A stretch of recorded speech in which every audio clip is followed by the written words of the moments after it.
Bom, olá pessoal, olá amigos, irmãos, né? Todos aí que se interessam por os assuntos que nós tratamos aqui nesse canal, né? Muito obrigado pela sua atenção e peço que você fique comigo até o final, porque hoje nós vamos aprender muito e discutir uma questão muito importante, como você está vendo aí no vídeo. Jesus era analfabeto, Jesus era alfabetizado, né? A tese contrária. Existe evidência conclusiva para essas posições? Então é isso que a gente vai discutir, continuando a nossa série desse livro que eu gosto demais, que eu estou aprendendo muito, estou adorando, que eu estou lendo, chamado, né? E chamado O Jesus Fabricado, certo? Do Greg Evans. E algumas novidades aí eu já quero adiantar para vocês, é que olhem na descrição aí, que vai ter, gente, o sumário do Jesus Fabricado. Talvez não tenha, porque na descrição, mas vai ter um link do meu blog, onde eu vou postar um post lá, o sumário detalhado desse livro, que eu achei que vocês gostariam de ver, de ter já desde o primeiro episódio. Eu já espalhei pelas descrições dos outros vídeos, então quem tá chegando dos outros vídeos já deve ter visto, mas quem não viu, pode ir lá e olhar, para vocês verem como esse livro fala de assuntos relevantes.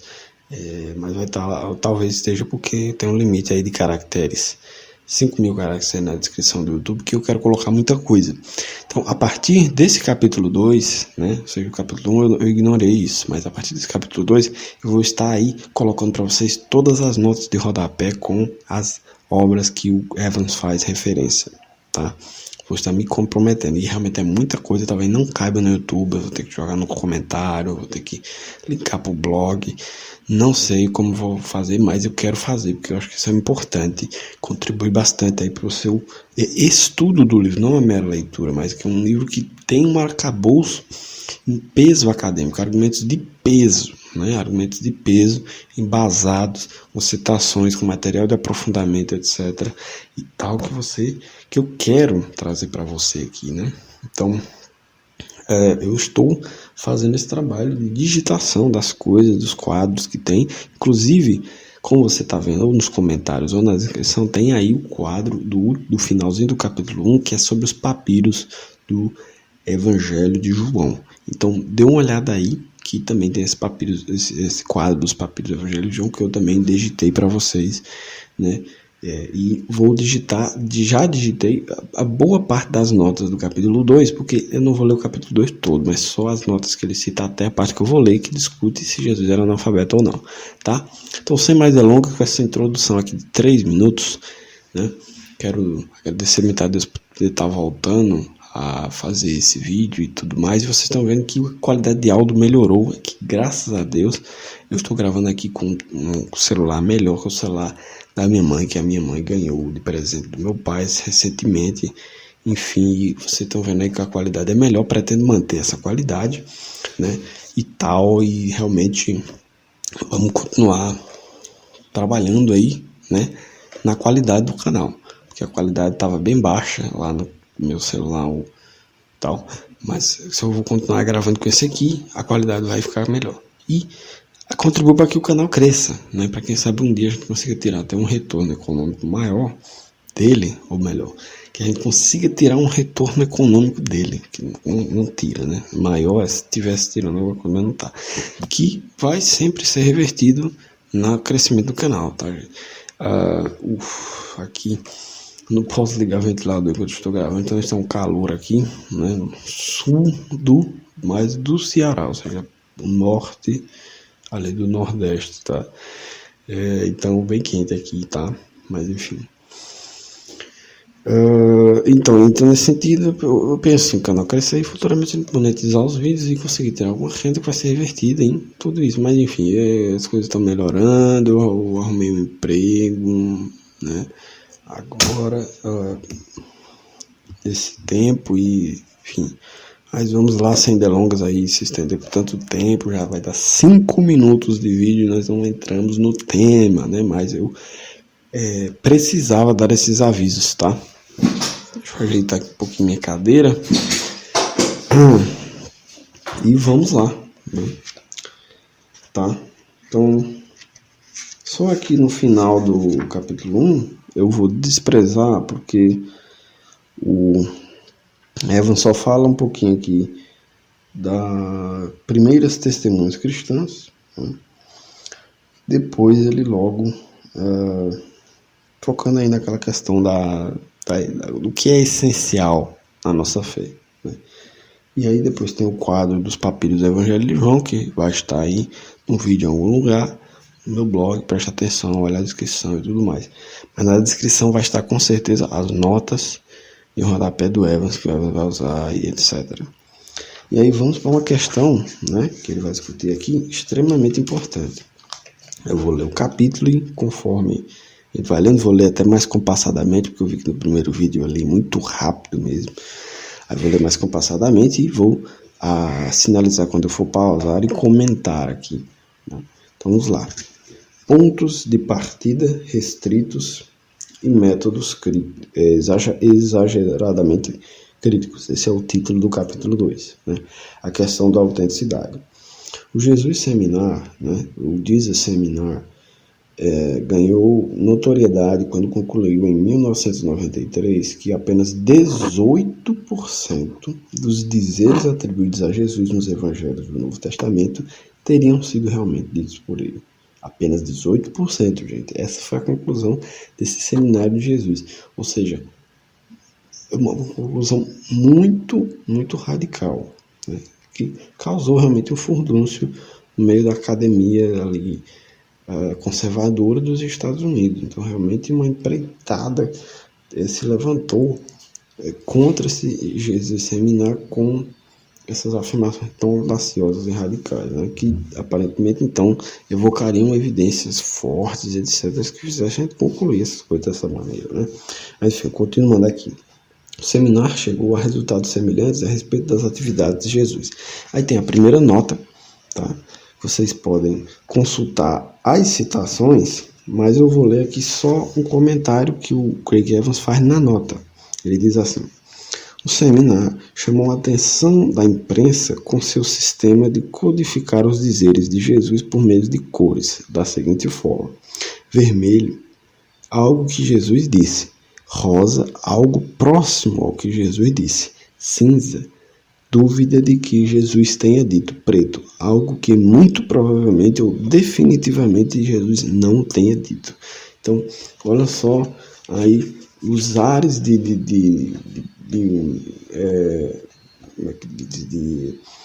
os ares de precisão, né, que o trabalho do seminário de Jesus teria passado para o público em geral, né?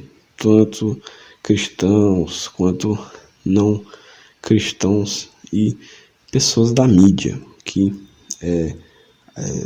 lá nos Estados Unidos isso foi explorado, né? Foi explorado economicamente, e se fosse acontecer no Brasil, talvez houvesse uma exploração maior, né? Essa coisa assim. Então, continuando aqui.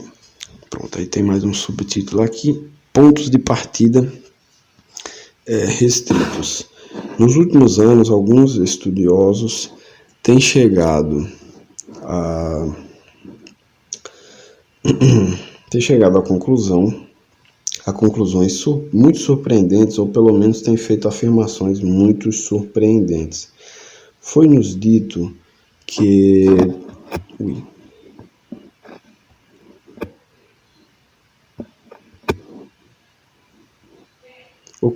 Tô tentando aqui pausar, gente, não consegui porque tô com medo de alguém ligar. Eu queria ativar o modo avião, mas enfim, vamos lá, né? Não consegui pausar nesse gravador aqui que eu tô usando. Mas enfim, vamos lá. Tomara que ninguém ligue. Surpreendendo, ou pelo menos tendo feito afirmações surpreendentes. Foi-nos dito que, primeiro, Jesus seria analfabeto. Segundo, Jesus não teria interesse nas escrituras. Terceiro, Jesus não teria interesse em escatologia. Quarto, e Jesus certamente não se considerava um Messias de Israel, ou em nenhum sentido, certamente ou em nenhum sentido divino. Em outras palavras, alguns desses acadêmicos acham que quase tudo de importante que se afirma nos escritos do Novo Testamento está errado. O problema é que alguns estudiosos, especialmente do Jesus Seminar, usam essas conclusões como pontos de partida. Então é aqui que está a chave, né? Assim, ouvimos deles coisas como: já que Jesus não sabia ler, né, reticências, não tinha interesse nas Escrituras, reticências, este dito não tem sua origem nele. Ponto. Fecha aspas. Né? Dados tais pontos de partida restritos, que muitas vezes pouco mais são do que pressuposições pressuposições e não conclusões documentadas e discutidas, não é de admirar que muito do material dos evangelhos do Novo Testamento seja considerado não autêntico e não histórico. Todas as 4 afirmativas do parágrafo anterior estão equivocadas e quase certamente falsas. Vejamos uma a uma. Então, a gente vai começar. Nesse vídeo aqui, a gente vai abordar apenas a primeira. Os próximos a gente vai abordar, na verdade, 2, tá? E talvez no outro, as outras 2, ou talvez eu tenha que abordar uma de cada uma, dependendo da extensão que eu quero dar também para elas, né? Mas como essa daqui é relevante, a segunda, quer dizer, ela demanda, eu creio, mais tempo, eu vou unir com a segunda, que também está relacionada, né, que Jesus tinha ou não interesse nas Escrituras. É claro que tem uma relação entre Jesus ter o interesse nas Escrituras e Jesus ser letrado ou não, né? Então vamos lá. Página 34 aqui, próxima página, né, capítulo 2. Seria Jesus analfabeto? Recentemente, alguns estudos sugeriram que Jesus era funcionalmente analfabeto. Acharam que ele provavelmente conhecesse o alfabeto e que pudesse discernir algumas letras, talvez até mesmo assinasse seu nome, mas não conseguiria ler ou escrever. Nota, olha a nota aí, nota número 2, tá? Já tá tudo aí para vocês bonitinho, digitado, tá? Se vocês quiserem se aprofundar e tal, e ler os trabalhos lá do pessoal do seminário de Funk, Cross, tá? Continuando. Outros acadêmicos acham que Jesus pudesse ler e talvez escrever, mas não no nível de proficiência esperado de um escriba profissional. Os acadêmicos estão divididos quanto a esse assunto porque é uma questão ambígua. Esse ponto é interessante, tá, gente? Porque até o Greg Evans vai admitir, de certa forma, que entre os acadêmicos você não tem consenso entre isso. Então, se você já vê um historiador que não está afirmando isso daqui, olha só, ele está dizendo, mas ele vai argumentar depois para a sua visão sobre se Jesus era alfabeto ou não, sobre a alfabetização de Jesus. Deixa eu subir aqui minha cadeira novamente, ok? Mas ele vai dizer, os acadêmicos estão divididos quanto a esse assunto porque a questão é ambígua, tá? Coisa que, por exemplo, o Bart Ehrman não fez, né? Ele, aqui citando o livro Jesus Existiu, no livro sobre a existência de Jesus, mas que essa mesma acadêmica que ele cita, ele deve citar em outros livros, porque as pessoas dão essa mesma porcentagem aqui, que eu vou dizer, né, tanto no que Jesus não disse, o que Jesus não disse, né, que é um misquoting Jesus lá, o que Jesus foi, o que Jesus não foi, também forjado lá, quem escreveu a Bíblia e tal.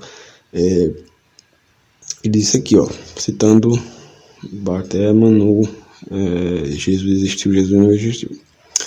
Na Palestina Romana, a situação era ainda pior.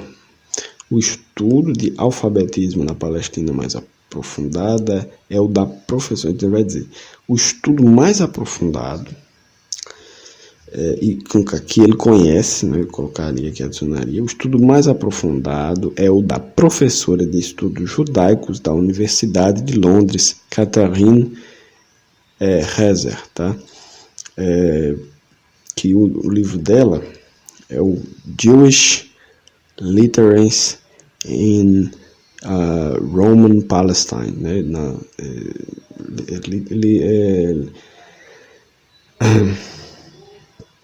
Sobre o letramento das pessoas judias na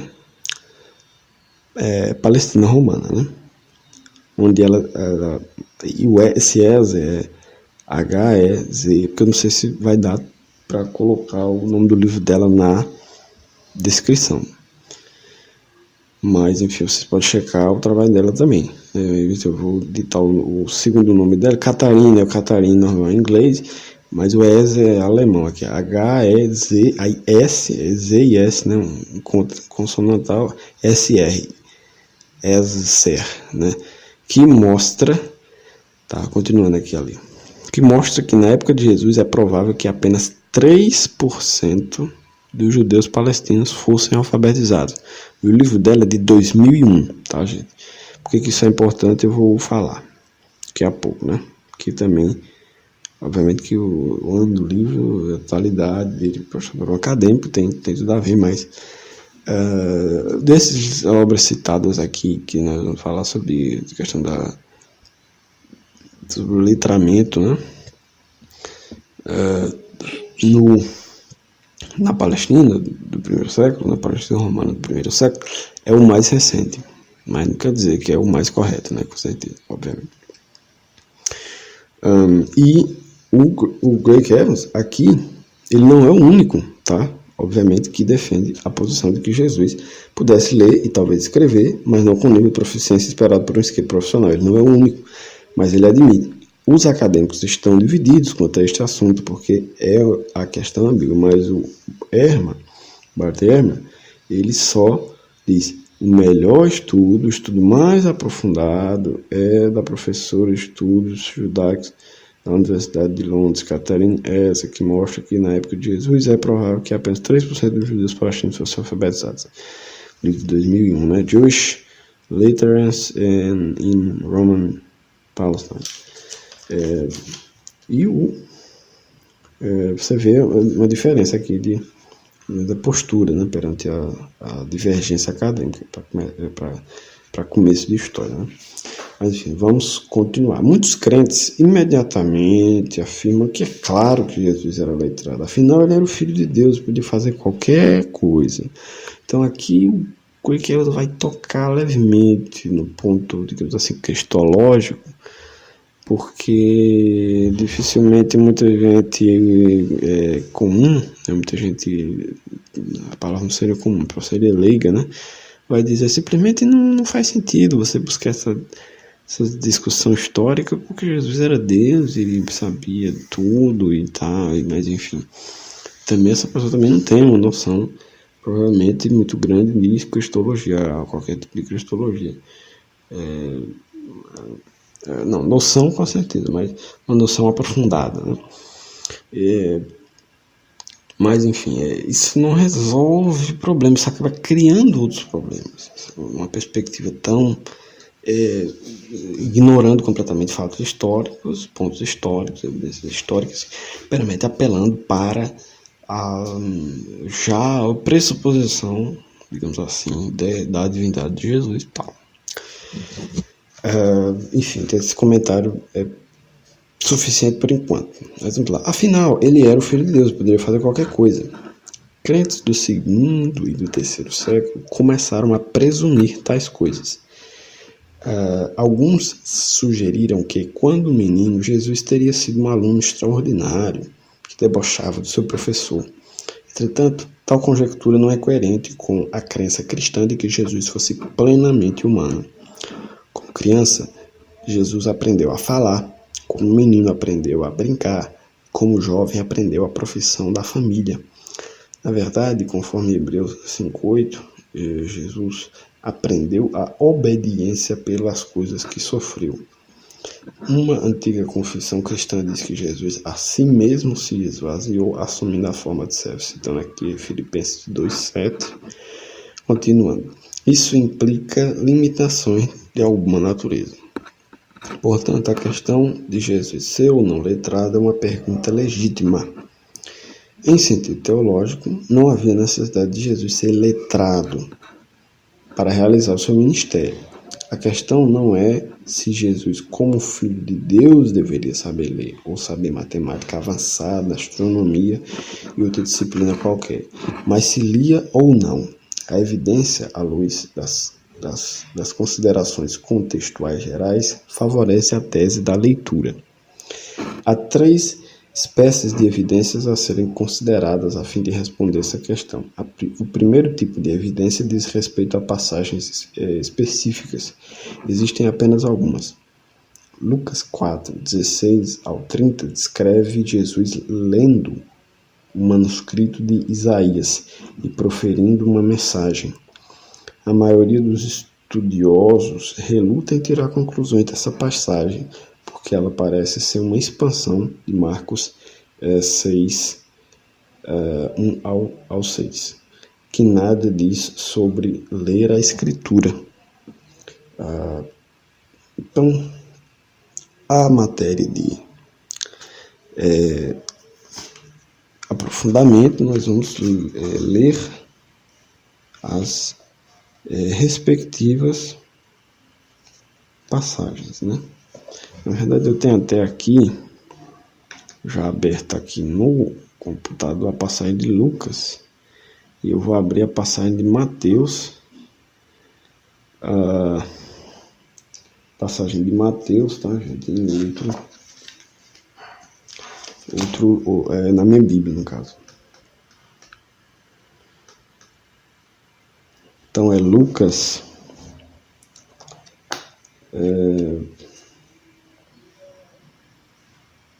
4, 16 ao 30.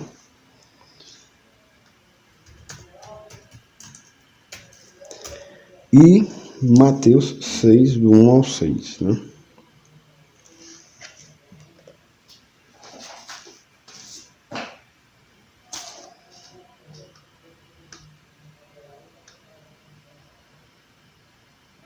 A gente não vai ler do 16 ao 30 porque é realmente muito grande, tá? Então, a gente vai ler só do 16 ao 20, que já é suficiente, né? Porque vamos ver agora, tá? E chegando a Nazaré, onde fora criado, entrou num dia de sábado, segundo o seu costume, na sinagoga, e levantou-se para ler. Foi-lhe dado um livro do profeta Isaías, e quando abriu o livro, achou o lugar que estava escrito: o Espírito do Senhor é sobre mim, pois que me ungiu para evangelizar os pobres, que é a Almeida Corrigida Fiel. Evangelizar os pobres, enviou-me a curar os quebrantados de coração, a pregar liberdade aos cativos, restauração da vista aos cegos, a pôr liberdade aos oprimidos, a anunciar o ano aceitável do Senhor. Encerrando o livro, né, ou seja, fechando o rolo, né, tornando-o a dar ao ministro, assentou-se, e os olhos de todos da sinagoga estavam fitos. Estavam fitos nele. Né? Vou ler até só o 21 aqui, mas a parte que fala sobre leitura encerra-se aqui. Mas no 21 ele começa a dizer: hoje se cumpriu esta escritura em vossos ouvidos. Porque tem um comentário aqui, por exemplo, do Reinaldo Lopes, né? Conhecido jornalista aí de ciência e tal, que também comenta temas teológicos, historiográficos, relacionados ao cristianismo, por ele mesmo ser cristão, ser católico, né? Acusado por muito de ser liberal até demais, e etc. Mas, enfim, ele comentando sobre esse texto aqui num artigo aqui do Darwin Deus, ele diz: o detalhe é, porém, que nenhum rolo, lembra-se, naquele tempo os livros eram rolos da profecia de Isaías, continham textos semelhantes ao lido por Jesus. Primeiro ele lê trechos do capítulo 61, depois salta para um versículo do capítulo 58 e aí volta a outro pedaço do capítulo 61, do capítulo 61. Não tem como ler o papiro desse jeito. Problema adicional de historicidade. No final dessa cena, os moradores de Nazaré, bravos com eles parecem ser a arrogância do seu conterrâneo, planejam levar Jesus para o alto da colina onde ficava a cidade, jogá-lo de lá de cima. Bem, na verdade, a Nazaré da época imperial ficava num vale, não no alto do morro. Esses são os argumentos contra Jesus ser alfabetizado. Com argumentos a favor, Maia, que está citando John P. Maia, lá do Marginal Jew, o Judeu Marginal, um livro sobre o Jesus histórico, tal, conhecido aí, coloca o aparentemente conhecimento detalhado que Jesus tinha das escrituras judaicas, embora em tese possa também ser conseguido por meio de uma instrução oral e assiduidade na sinagoga, por exemplo. Aqui é só. Aqui,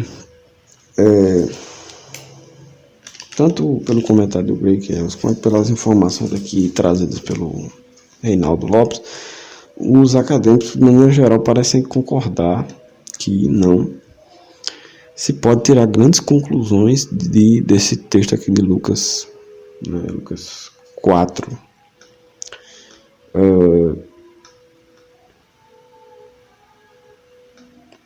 Lucas 4. E questão da expansão, né? Vamos ler aqui Marcos 6, do 1 ao 6.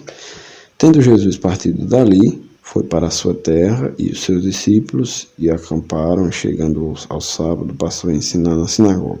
E muitos ouvindo-o, né, se maravilharam, dizendo: de onde vêm estas coisas? Que sabedoria é essa que lhe foi dada? E como se fazem tais maravilhas por sua mão? Não és tu carpinteiro, filho de Maria, irmão de Tiago, José, Judas e Simão, e não vive aqui entre nossas irmãs? E escandalizavam-se nele.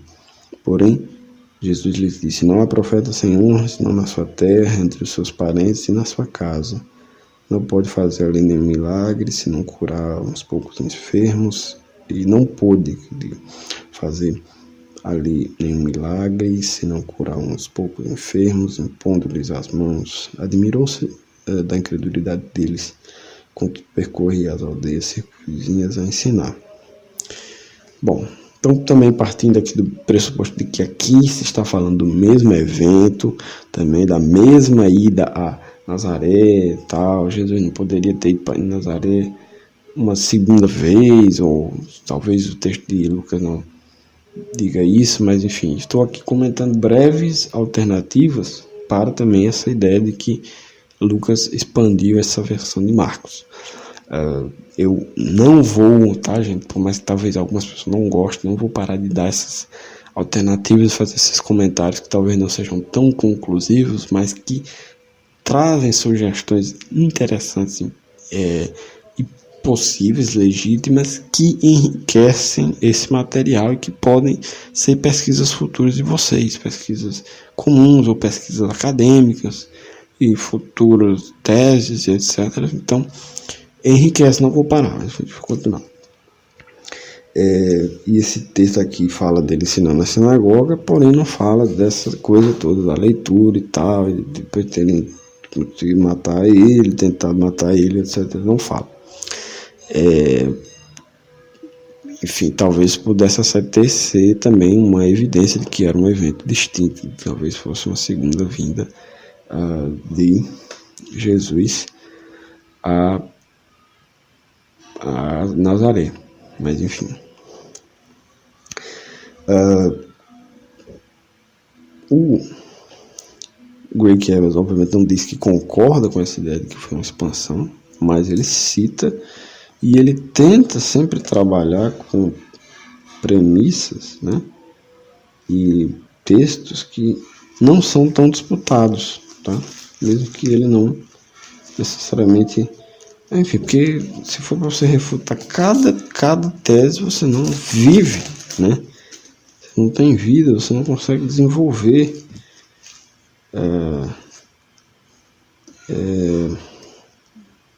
etc. Você precisa realmente se basear em autoridade E, enfim, também as pessoas, tanto os acadêmicos que, digamos assim, têm posições aparentemente favoráveis ou desfavoráveis ao cristianismo, a fé histórica, né, do cristianismo, eles também se apoiam em autoridade, né? Então, enfim, apoiam dados em muitos pontos, etc.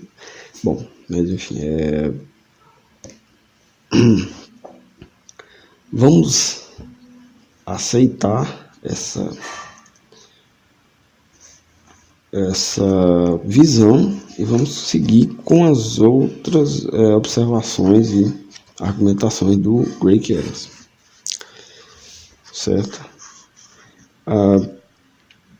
João 8:6 diz que Jesus se abaixou e escreveu na areia com o dedo. O problema aqui provavelmente o trecho, né? João 7:53, 8-11, né? Que é a passagem da mulher adúltera, não faz parte do original da versão do Evangelho de João. Questão aí da perícope da mulher adúltera, etc. Texto crítico, enfim, comentou isso aí. Inclusive nesse último episódio. Então você deu uma olhada também. Porque não necessariamente esse texto pudesse... Não estava no Evangelho de João, e se não estava, não quer dizer que é verdade, mas de qualquer forma ele é inconclusivo nesse ponto, porque ele vai dizer por quê. Até mesmo se a passagem fosse aceita como preservação de uma lembrança autêntica de algo que Jesus fez, nada fala com certeza sobre Jesus ser letrado ou não. Ele poderia ter apenas rabiscado. Então você vê também a questão da figura do copista, né? De antigamente, que tinham copistas que sabiam escrever e ler, mas tinham copistas que só sabiam copiar, literalmente. Então ele via e desenhava as letras. Ele poderia ter apenas rabiscado, mas João 7,15 fala diretamente sobre a questão de Jesus saber ler. Alguns em Jerusalém indagavam como este sabe letras sem ter estudado. A referência, obviamente, é feita quanto ao estudo formal de escriba, não a suposta falta de educação generalizada. Por trás da pergunta está o conhecimento que Jesus não teria se assentado aos pés de um rabino ou sábio com um treinamento formal. Contudo, o fato de ter sido reconhecido como quem possuía conhecimento já era um argumento contra o seu analfabetismo. A evidência dessas narrativas específicas do Novo Testamento favorece as letras, ou pelo menos a pressuposição dos cristãos primitivos de que Jesus fosse de fato letrado. Porém, não fica claro qual teria sido o seu nível de alfabetização. Alguns acadêmicos descartam a evidência de tais narrativas do Evangelho, dizendo que realmente não chegam até o Jesus histórico, mas somente a ideia sobre Jesus, mantidas por cristãos da segunda e terceira geração. De qualquer modo, essas passagens não resolvem a questão. Então essa é a opinião do Greg Evans sobre você usar a passagem dos Evangelhos para... essas últimas passagens que nós comentamos sobre isso, mas... vamos continuar. O segundo tipo de evidência é contextual, considerando o nível geral. E vamos aqui retomar o primeiro, né? Primeiro tipo de evidência diz respeito a passagens específicas. Passagens específicas, exatamente.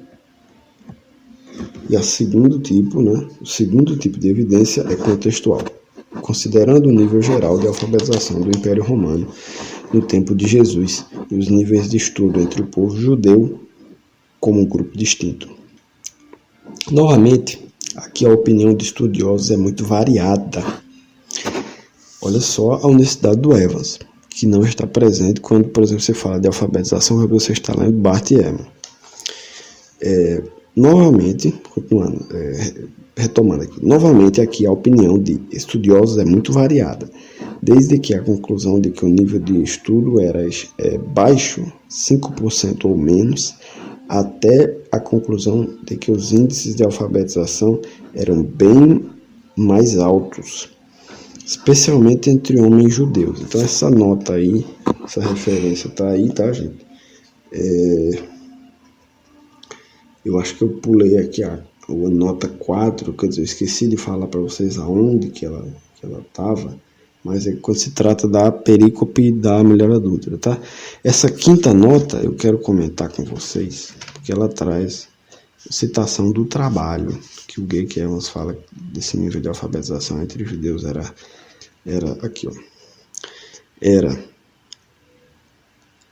Era bem altos, índices de alfabetização eram bem mais altos, especialmente entre homens judeus.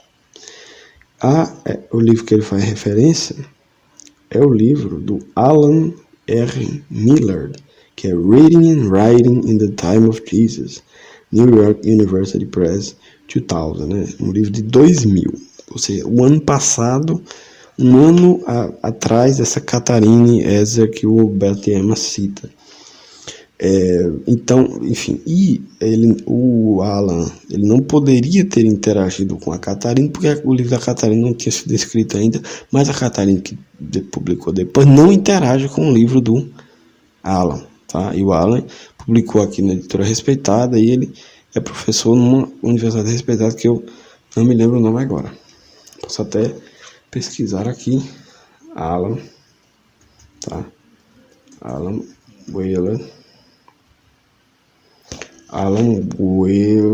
Miller, né? Tá, isso aí dá credibilidade, né, gente? Miller. Inclusive, tá? Você quer checar, está aí na descrição detalhadamente. Estou aqui com o bloco de nota mesmo, porque eu não estou com as duas mãos para copiar e colar rapidamente as coisas aqui. Estou segurando o livro do G.K. Evans. Ele é membro honorário sênior da Escola de Arqueologia, Estudos Clássicos e Egiptologia da Universidade de Liverpool. Olha só. Né? Enfim, um trabalho de respeito, tá? Que não é citado pelo Evans, que não é citado pelo Ehrman, pelo Bart Ehrman. Por quê? E aí é um livro pago, mas tem aí na descrição, vou deixar na descrição, se eu faço questão de estar na descrição, um artigo do Alan Miller no site da Associação, na Sociedade de Arqueologia Bíblica, né? Da Biblical Archaeology Society, que dá um resumo, e eu fiz um resumo dele aqui para vocês, desse artigo, um artigo bacana, né? Um artigo pequeno, mas um artigo bem interessante, e quero ler aqui para vocês. Rapaz, fechei a página. Não, aqui tá bom. Certo, vou ler aqui o resumo do livro do Alan Miller para embasar aqui esse índice, tá?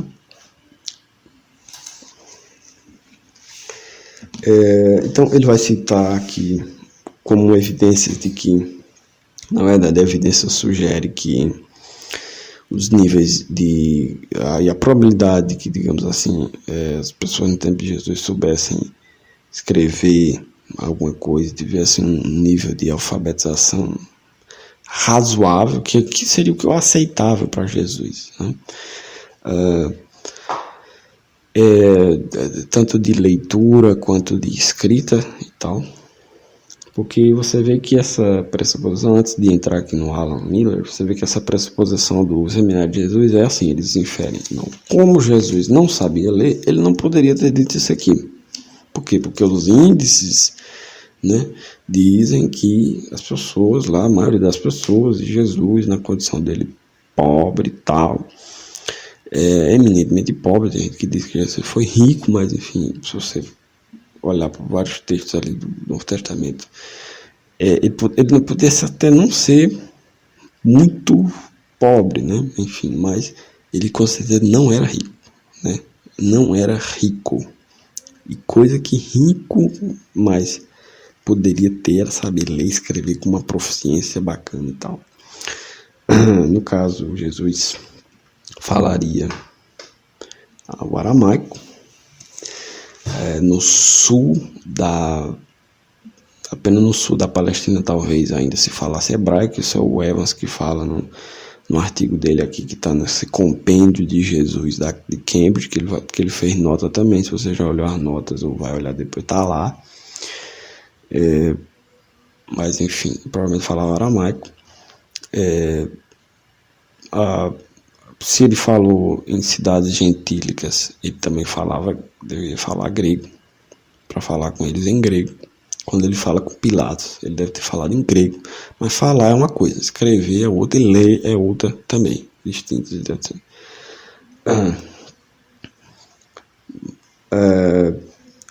E nesse ponto, você não poderia dizer que, por Jesus, então, por isso aqui, para o poder aquisitivo dele, então certamente ele sabia ler e escrever.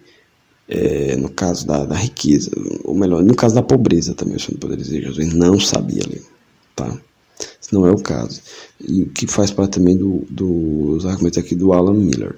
Mas a pressuposição do seminário de Jesus, né? Retomando o raciocínio aqui, ele vai dizer, Jesus não poderia ter dito isso porque ele era analfabeto. Ora, mas realmente, se a evidência aqui também não é nem tão conclusiva, ambígua, né, como disse o Evans, por que então ser tão seguramente, né, colocar desse jeito? Já que Jesus não sabia ler, como Jesus não sabia ler, ele provavelmente não disse isso.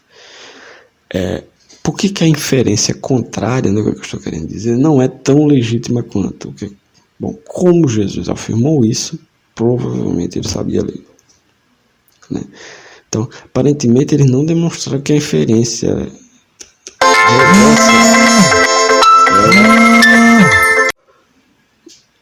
Pois é, voltei aqui porque ligaram o celular e aí eu coloquei no modo avião agora, não vai ter interrupções aqui. Mas voltando, eles não demonstraram que a inferência inversa não seria legítima, né? Porque também, claro, eles pensam que quem escreveu os evangelhos obviamente sabia ler e escrever e teria então, né, colocado essas palavras na boca de Jesus. Algo que, partindo da ideia de que os evangelhos são anônimos e quer dizer, ou melhor, não foram escritos pela autoria que eles receberam da tradição. Eu ia dizer que os evangelhos são anônimos, mas claro que eles são anônimos, eles não dizem ter sido escrito por fulano, mas uma tradição relativamente recente para o mundo antigo, porque 80 e poucos anos relativamente, seria sim relativamente recente também. E uma tradição, né, como ressalta, por exemplo, Blomberg, né, Greg Blomberg, uma tradição com uma restrição, uma piedade de, por exemplo, não atribuir o evangelho de Marcos a Pedro, mas a Marcos, e de não atribuir o evangelho de Lucas a alguma outra testemunha ocular, como vão fazer evangelhos apócrifos posteriores aí, dos gnósticos do segundo século, colocando então a versão de uma pessoa central. Mas você tem uma tradição, né, que coloca que certamente duas pessoas que não fizeram parte da epopeia, que não foram testemunhas oculares de Jesus, escreveram seus evangelhos. Não com o intuito de dizer, olha só, e querer colocar aqui, né, no caso, os transmissores dessa tradição da autoria evangélica, de colocar, olha só, creiam nesse evangelho aqui, ele foi escrito por fulano de tal, que conhecia muito, que conheceu Jesus, que viu Jesus e tal. Mas não, eles não se envergonharam de dizer, foi Marcos e não Pedro que escreveu isso aqui, e não fulano, cicrano, beltrano que escreveu esse evangelho aqui. Não, foi Marcos. Por quê? Eu digo que foi Marcos que não foi testemunho de Jesus. É porque é verdade. Lucas, né? Não foi testemunho ocular de Jesus de maneira nenhuma. Ele foi parceiro de uma pessoa que também não foi testemunho ocular de Jesus, que é Paulo, mas que ele alega ter feito um estudo, inquirido testemunhos, etc., para escrever o seu evangelho, compor a sua narrativa, para compor o seu relato, o seu testemunho, né? E por que não colocar, então, atribuir esse evangelho a uma testemunha ocular? Né? Na verdade, não. Esse aqui de Lucas não poderia ser atribuído porque ele mesmo já disse que não foi escrito por testemunha ocular. Mas, enfim, a gente não vai querer inventar uma autoria mais aparentemente famosa, melhor, e etc. Porque não é verdade. Então você vê, eu vejo isso, né? Como ressalta o Greg Blomberg, e eu concordo, né? Acho muito belo isso na história da igreja, esse ponto, né?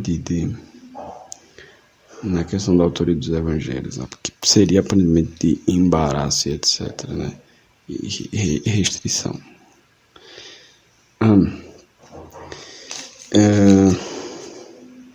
Onde é que eu estava? Eu estava Jesus ter dito isso ou aquilo por ser ou não analfabeto, e porque não seria o contrário, né, no caso. Mas enfim, na verdade o Greg Evans até vai argumentar com o contrário, porque o contrário é legítimo também. Então nós vamos chegar lá, mas antes eu vou ler aqui o resumo do artigo do Alan Miller, tá? Um resuminho minúsculo aqui, tá? Uma das evidências de que as pessoas eram significativamente letradas na época de Jesus, né, Palestina romana do primeiro século, é os próprios manuscritos do Mar Morto, né, Dead Sea Scrolls. Eles foram escritos, né, provavelmente pelos essênios e tal, e eles são um dos poucos fragmentos e dos poucos textos que sobreviveram ao tempo, né, do mundo antigo, da Palestina do primeiro século também. Várias cartas e papiros, né, não sobreviveram, porque você tem que ter um tempo e um clima importante, né? Então, enfim, guerras, ação do tempo, ladrões de tumba, etc. E, enfim, teve historiador que achou um manuscrito do Novo Testamento, por exemplo, por acaso, que estava lá separado num lugar e que ia ser usado para fazer fogueira, para acender alguma coisa para queimar, e do nada ele salvou ali, não me recordo o nome agora. Mas que o Rodrigo Silva fala num dos programas dele, se eu não me engano, é o primeiro ou o terceiro, aquele Podemos Confiar no Novo Testamento, o mais antigo. Então você vê também essa questão da ignorância, né, que contribuiu para vários textos serem perdidos, mas enfim, o que o Alan Miller está querendo dizer é que haviam mais cartas, haviam mais papiros, as pessoas escreveram mais, mas não sobreviveu até o dia de hoje. Então é provável que as pessoas tivessem um nível de escritura importante, né, e tal, então, enfim.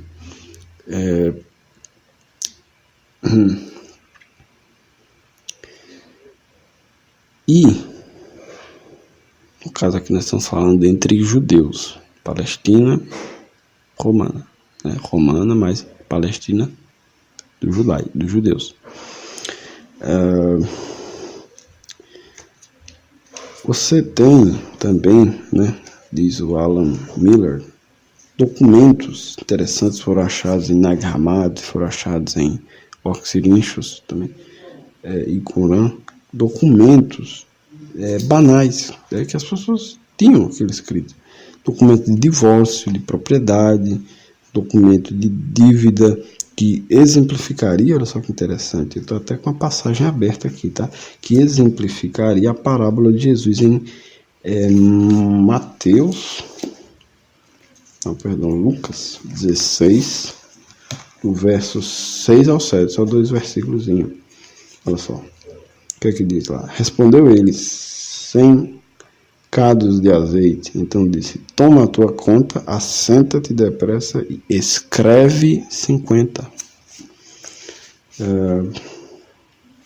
Continuando aqui, onde um administrador de contas de um rico, né, no contexto da parábola, estou falando a parábola, manda um devedor escrever o que deve. E essa carta aí, no caso, tá, esse documento que ele está citando, ele é datado de 55 ou 56 depois de Cristo. Então, até anterior aos evangelhos. Enfim, do primeiro século. A questão é essa. E tem tabletes escritos, né? Tem tabletes escritos em grego daquela época, tem tabletes escritos com aramaico daquela época e vasos, fragmentos de vasos também. Então, escrever entre judeus não era uma coisa tão bonita. Eu quero ser um resumo, né? Se você puder ler o livro do Alan Miller, seria muito bom, que é Reading and Writing in the Time of Jesus, né?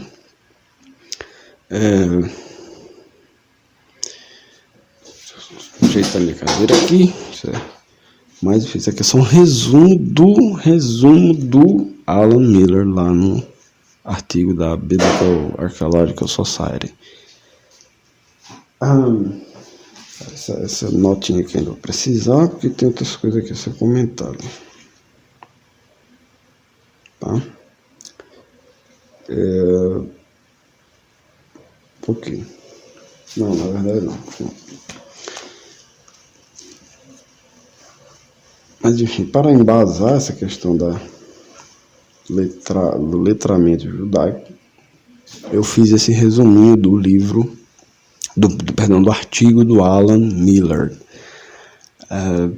E vamos continuar lendo o Evans agora. Vou subir aqui. Esse outro livro aí, para posição desfavorável ao letramento razoável de Jesus, é um livro antigo, que o Craig Evans tem um livro de 98, tá? Só para quem ficou curioso, é só olhar na nota, olhem as notas, eu estou digitando isso aí para vocês olharem, etc. Continuando aqui onde eu parei. Continuando. O principal problema está exatamente nesse tipo de evidência contextual. Aquilo que é dito sobre o público em geral não se aplica necessariamente a um indivíduo específico. Nesse caso, Jesus de Nazaré. Se os dados existentes realmente sustentam a conclusão de que os níveis de estudo eram mesmo mais altos entre os homens judeus, o caso do estudo de Jesus é mais forte, mas também não resolve a questão. Então, olha só, para o grego não resolve a questão. Você vê o nível de honestidade que esse cara tem ao escrever, né? O terceiro tipo de evidência é igualmente contextual, enfocando as atividades e o estilo de ministério de Jesus, tal como ele seria percebido por seus contemporâneos, amigos e inimigos, e o que teria surgido do seu ministério. Aqui a evidência inclina a balança definitivamente em favor da conclusão de que Jesus realmente era letrado. Olha só, então aqui, terceiro tipo de evidência que é igualmente contextual, mas enfocando nas atividades e no estilo de ministério de Jesus, é que concluiria, né? Da maneira como ele era percebido por seus contemporâneos, amigos e inimigos, e que teria surgido do seu ministério. De acordo com os mandamentos da Escritura do Antigo Testamento, os pais israelitas deviam ensinar a lei aos filhos, ver Deuteronômio 6:9 e 11:20. Certamente isso não quer dizer que todos os pais guardassem a obrigação ou que todos os pais necessariamente interpretassem o mandamento como um apoio à alfabetização. O ensino da lei, o resumo das porções-chave dela, podia e era feito oralmente. A pessoa não teria de ser necessariamente alfabetizada para cumprir tal mandamento da Escritura, mas certamente ainda que não exigisse, o mandamento estimulava o estudo. Conforme atendesse diversos autores judeus que viviam nos tempos de Jesus, os pais judeus educavam os filhos nas leis e nas letras.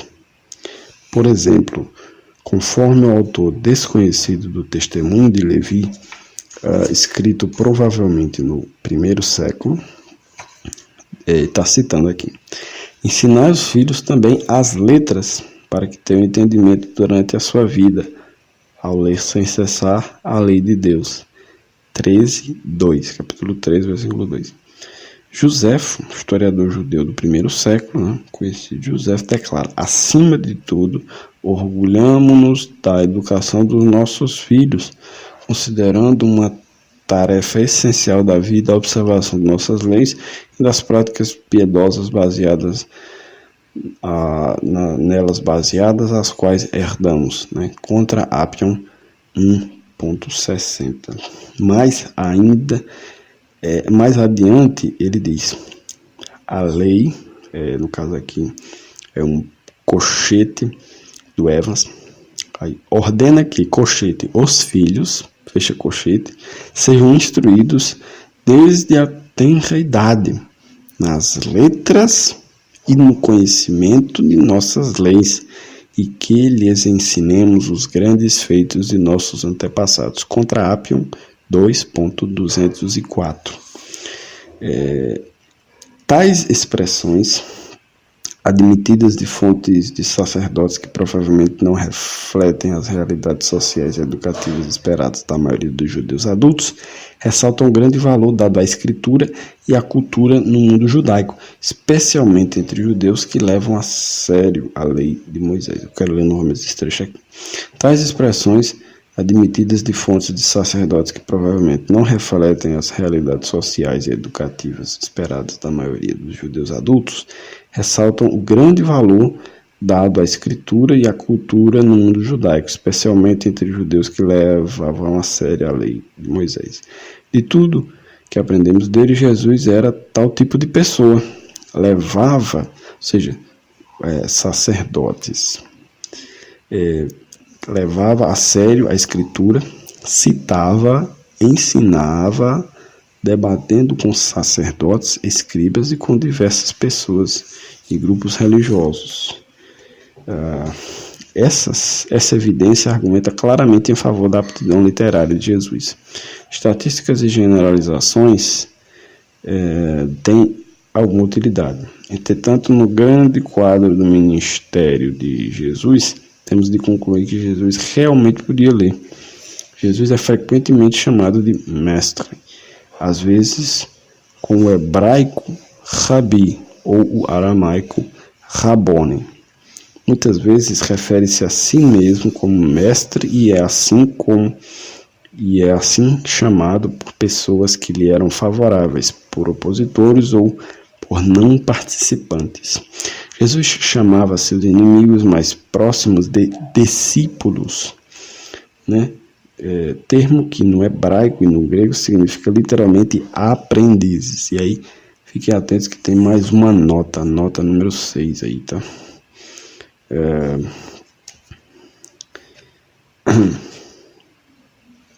Que tem aí as referências nos evangelhos, principalmente Marcos, Lucas e João, mas não de Mateus. Ele coloca só aqui todos os paralelos, todos esses textos têm paralelos em Mateus. Enfim, os termos mestre e aprendiz sugerem forte pressuposição do estudo de Jesus. No ambiente judeu, um mestre iletrado cerca-se de discípulos para debater com outros rabinos a escritura e a sua interpretação. Seria considerado uma desfaçatez inacreditável. Então, Evans está dizendo que não fazia sentido um mestre, um cara chamado de mestre de rabi ou de rabone, com discípulos, aprendizes, debater com escribas treinados e letrados, debater a escritura seria considerado uma desfaçatez inacreditável. E na casa o Eva já comentou aqui o João 7,15, que fala que os judeus, quem é esse aí que não tem educação, mas que não está dizendo que ele não teve a educação, a formação deles, mas não quer dizer que não tivesse outra formação, etc., fosse autodidata e tivesse conhecimento considerável sobre o que ele está falando, etc., e tudo mais, às vezes, o próprio Jesus menciona a leitura da Escritura. Ele perguntou aos fariseus que criticavam seus discípulos por colherem grãos em um sábado: nunca lestes o que fez Davi quando se viu em necessidade e teve fome, ele e os seus companheiros? Marcos 2,25 e ver Mateus 12,3. Nesse trecho, Mateus acrescenta: ou não lestes na lei que aos sábados os sacerdotes no templo violam o sábado e ficam sem culpa? Mateus 12,5, ver Mateus 19,4. Em outro contexto polêmico, Jesus pergunta aos sacerdotes e anciões regentes: ainda não lestes esta escritura? Marcos 12,10. Mais tarde, ele pergunta aos saduceus, que levantaram a pergunta sobre a ressurreição: quanto à ressurreição dos mortos, não tendes lido no livro de Moisés, no trecho referente à sarça, como Deus lhes falou: eu sou o Deus de Abraão, de Isaque e de Jacó? Ora, ele não é o Deus de mortos, e sim de vivos. Laborais em grande erro. Marcos 12,26. Em uma discussão com um especialista na lei que pergunta sobre o que fazer para herdar a vida eterna, Jesus perguntou: que está escrito na lei? Como interpretas? Lucas 10,26. A pergunta retórica e incisiva: não lestes? Parece caracterizar o estilo de Jesus e certamente não teria força de argumentação se ele mesmo não soubesse ler. Deve-se notar também que nas histórias relatadas no Evangelho, jamais é questionado o fato de Jesus ser letrado. Não existe tendências apologetas nas quais a habilidade de ler de Jesus seja enfatizada. É um fato patente, não uma questão discutível. A conclusão de tudo é que, quaisquer que sejam os índices de estudo da antiguidade, o próprio Jesus era letrado. Então aqui ele encerra esse trecho sobre se Jesus era letrado. Então a gente vai seguir no próximo tópico aqui do capítulo, né, que é relacionado a Jesus ser letrado ou não, que é: Jesus tinha interesse nas Escrituras. Relacionado à questão de Jesus ter ou não aptidão, né, e peraí, deixa eu ver se eu não pulei nenhuma nota, mas nenhuma nota aqui, não.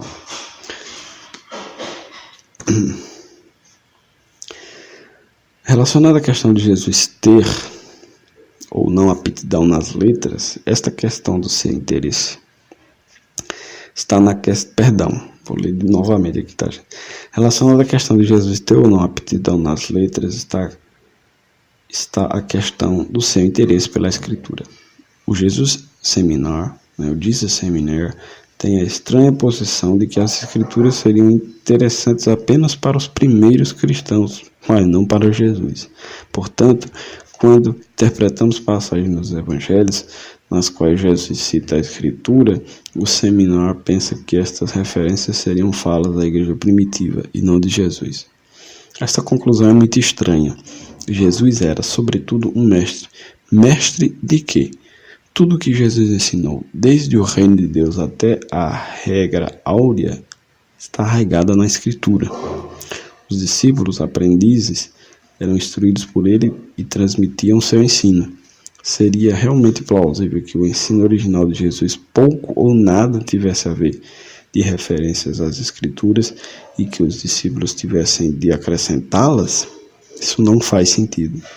Uma outra explicação melhor e mais simples é a razão por que certas passagens se tornam importantes para a igreja primitiva e são entendidas de uma forma determinada, é que isso era ensinado por Jesus e seus discípulos aprenderam e passaram adiante para outros crentes.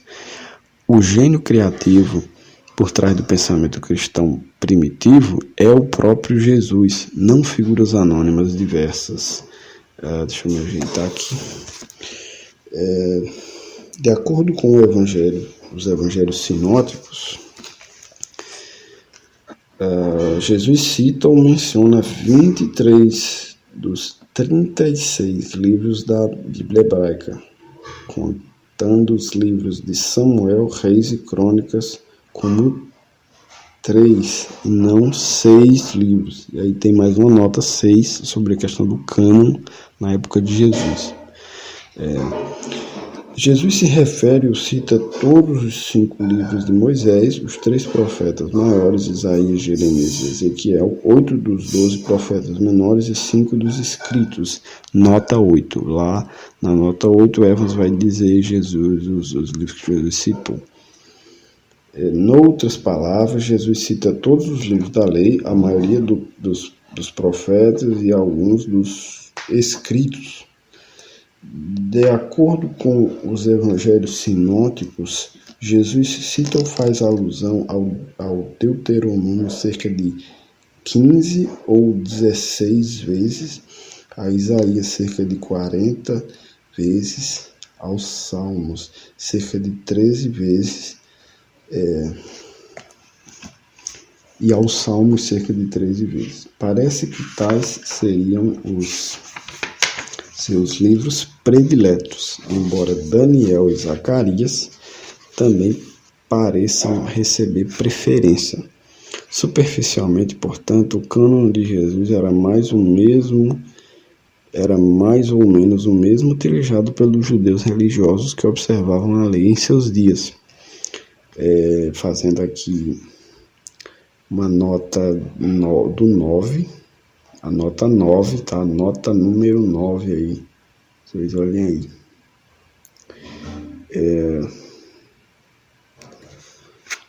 Na verdade, essa nota 8 aqui fala dos livros citados por Jesus. A nota 7, ela é...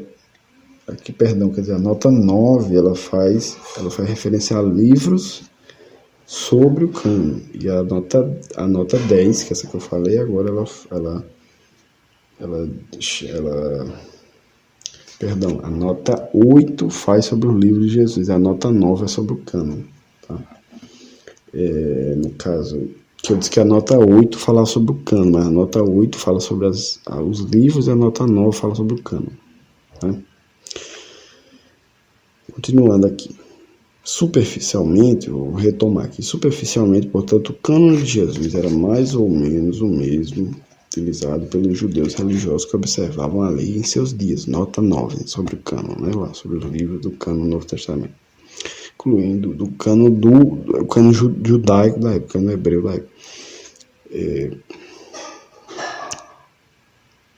incluindo e especialmente os produtores do manuscrito de Qumran, ou seja, o cânon deles, né? Quem escreveu aqui, acredita-se, provavelmente foram os essênios. E tem uma referência aqui no 10 sobre citações das escrituras nos manuscritos do Mar Morto, tá? Lá tem os livros que são citados no Mar Morto, quantas vezes, né? Por exemplo, Deuteronômio é citado 22 vezes, etc. Isaías 35 vezes e tal. Bom, além disso, existem evidências de que vilarejos e sinagogas dos tempos de Jesus possuíam manuscritos bíblicos. Olha aí. Ver 1 Macabeus 1, 56 e 57 e Joseph Jewish Wars 2, 229, né? Ou seja, Guerras Judaicas. Não sei se tem Guerras Judaicas em português. Eu sei que tem o Joséfo Antiguidade Judaica, né? Que vem com o nome de História dos Hebreus, aqui pela CPAD, mas não sei se tem Guerra Judaica. Talvez tenha, mas enfim, está aqui, Guerra Judaica 2, 229. Com referência a Antíoco IV e seu esforço de descobrir e destruir os manuscritos da Torá. The Life of Flavius Josephus, né? 134, com referência a manuscritos na Galiléia durante os primeiros estágios da revolta contra Roma, ou seja, primeiro século, né? Olha só que massa. Então, continuando aqui, deixa eu só ajeitar aqui meu... Okay. Os dados que possuímos são mais facilmente explicados com referência a um Jesus letrado, o qual podia ler as escrituras, parafraseá-la e interpretá-la no aramaico, sua língua materna. Podia fazê-lo de modo a indicar seu conhecimento das tendências interpretativas correntes em ambos os círculos populares, como as sinagogas, profissionais da elite, como em debates com os escribas, sacerdotes, chefes e anciões. Sobretudo, o movimento fundado por Jesus produziu um legado de literatura, incluindo 4 evangelhos, uma narrativa da igreja primitiva, o livro de Atos e numerosas epístolas. O surgimento repentino de uma tradição literária prolífica proveniente de um fundador analfabeto não seria coisa impossível, mas a menos dificuldade para explicar que Jesus de fato era um homem letrado que frequentemente se referia à Escritura. Quero ler aqui de novo essa última parte. O surgimento repentino de uma tradição literária prolífica proveniente de um fundador analfabeto não seria coisa impossível, mas há menos dificuldade para explicar que Jesus de fato era um homem letrado que frequentemente se referia à Escritura. Então, o argumento da melhor explicação, né?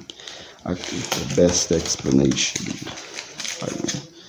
Um movimento ali com vários textos, né? Não faria sentido ter um leitor analfabeto. Então, encerra aqui a argumentação do Rick Evans sobre Jesus ter interesse nas Escrituras e também relacionado a ele ser letrado ou não. O próximo vídeo da nossa série aqui, a leitura comentada do livro do Rick Evans, Jesus Fabricado, nós vamos discutir se Jesus tinha interesse na escatologia, né? Discutir o que significa aquela expressão lá, Reino de Deus. O que significa essa expressão Reino de Deus? O Jesus Seminário disse, está certo, não está, etc. Não perca, certo? Obrigado por você ter ouvido até agora, compartilhe e tal, né? Muito obrigado pelo seu tempo, Deus abençoe você, Deus dê graça aí nos seus estudos e tudo mais. Você tem sugestões, dúvidas, etc., coisa a complementar, acrescentar, comente, tá? Tem mais alguma sugestão do que a gente pode fazer para divulgar mais esse livro para você? Muito obrigada, né, pela atenção. Estou com muito calor. Deixa eu beber um gole d'água. Pois é. Checa as notas aí, as referências, certo? E é isso, tá, gente? Já tá em cerca de, a primeira parte lá que eu tava gravando deu 40 minutos, aqui 30, tal. Tá bem grandinho. Então é isso aí. Deus abençoe. E até a próxima.